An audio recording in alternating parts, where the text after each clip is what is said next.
right, this is nerve-wracking for me. I'm not a public speaker. I'm very nervous, but this issue is very important, and it's not getting the attention that it so desperately needs right now. I want to thank Julie. Thank you so much. I've already told Julie I think she's an angel, but thank you so much for having me and listening to me. And I'm not on the left anymore, by the way.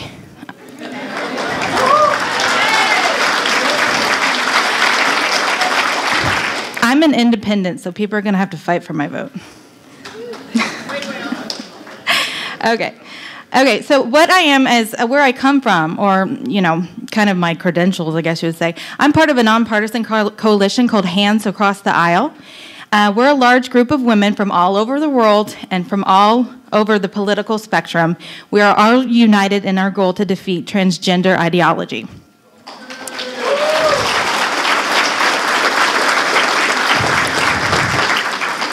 I'm going to explain, do my best to explain this.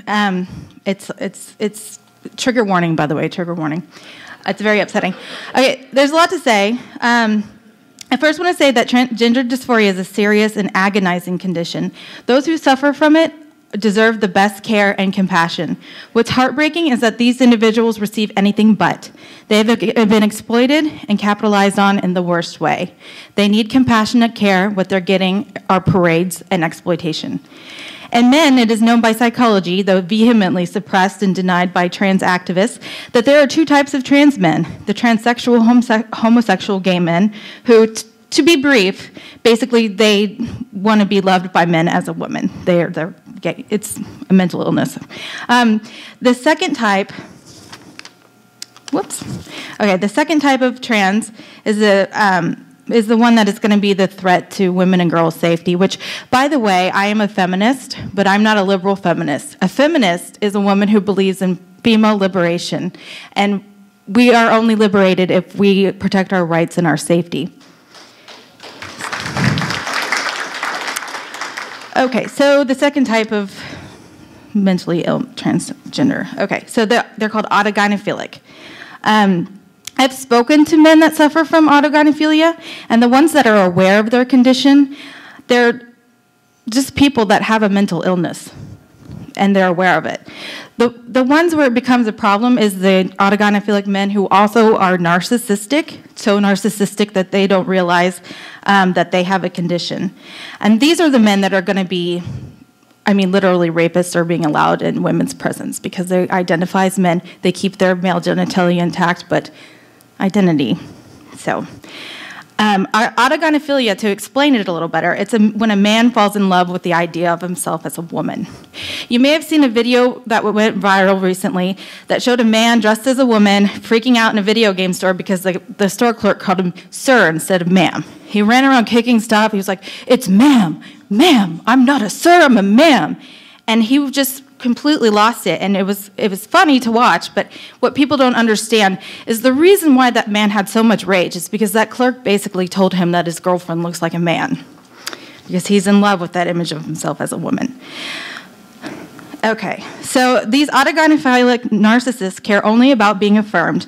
They must be affirmed no matter what, and this is what I believe has led to the birth of trans children. A statistic that is well known in the medical community before political activism took over this area of mental health is that there is an 80 to 90% desistance rate in kids who suffer from gender dysphoria. So if your 4-year-old comes to you and says he's really a girl, there's an overwhelming likelihood that your child will grow up out of this condition and lead a normal life. However, now that the feelings of autogynephilic men have become priority, we can no longer recognize that gender dysphoria almost always desists. Activists have made it so the only treatment recommended for these kids is affirmation only, a treatment where you can only agree with your child, encourage their child to believe their delusion, and tell them that they have indeed been born in the wrong body. There's currently a bill in the Texas House, HB 517, that would remove a parent's right to give their gender dysphoric child any other psychological treatment besides this affirmation-only care.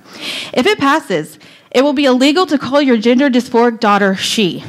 And if it becomes as bad as it has become in parts of Canada, doing so would be considered an act of domestic violence.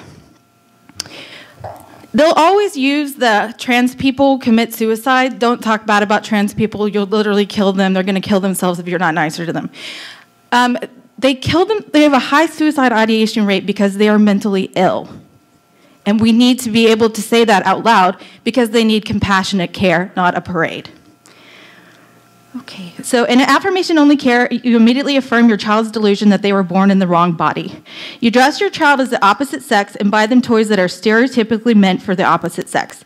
When your child approaches puberty, their doctor will put them on puberty blockers, which prevents their bodies from developing naturally. And then once the period of natural puberty ends, they're given high-dose cross-sex hormones that will very likely sterilize them for life. And no long-term studies have been done on these hormone treatments. But it is known that they do cause organ and bone damage. There's also a lot of surgeries involved. Girls as young as 13 are having double mastectomies, and boys as young as 17 will have their penis removed and inverted to create a fake vagina. I have met and spoken to a teenage girl who thought she was trans, and so she had her breasts removed, only to realize later that she was not trans, but just extremely uncomfortable with her body due to childhood sexual abuse and trauma. Her doctors did not probe her for any reason why she might be experiencing dysphoria, as current medical standard is only to affirm. She quickly and easily made an appointment for a double mastectomy, and her insurance covered it. Rapid onset gender dysphoria. But wait, there's more. Rapid onset gender dysphoria is a teenage social condition. It is a trend. The left has been so successful in turning oppression into a commodity and virtue signaling into a currency that teenagers now feel as though they have to be part of an oppressed class in order to be valuable. Teenagers get on the internet, see all these stories about trans people being stunning and brave, and they also want that attention for being stunning and brave and special and rainbows and unicorns. It's a new phenomenon. The surge in teen trans is it's obvious that this is a new phenomena. However, studies and reports that exist, they are being silenced by the rabid activists on the left that do not want you to hear the truth.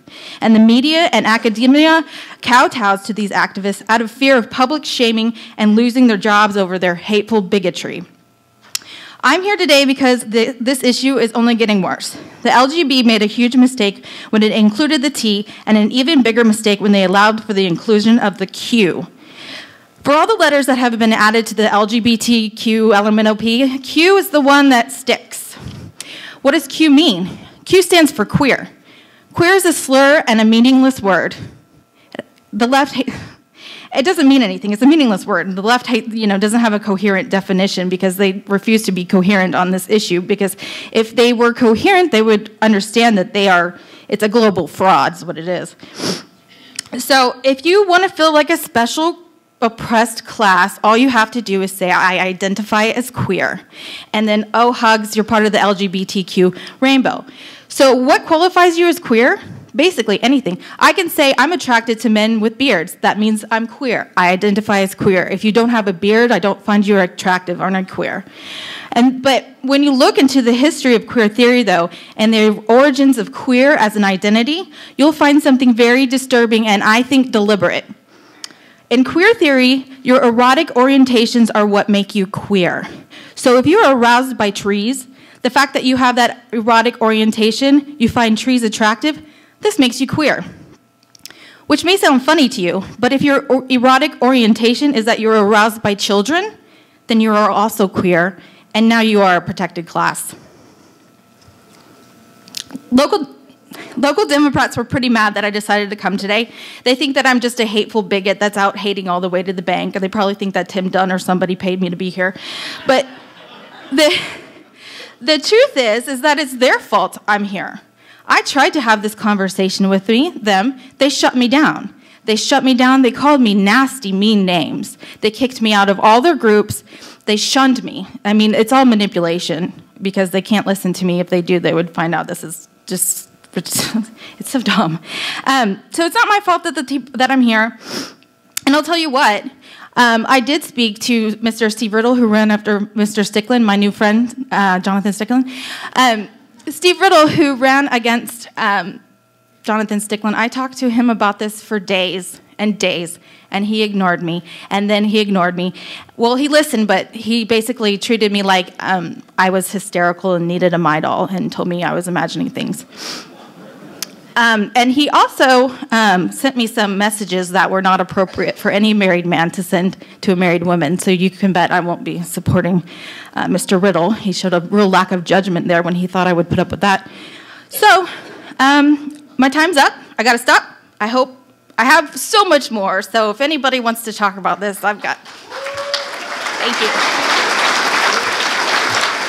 Actually,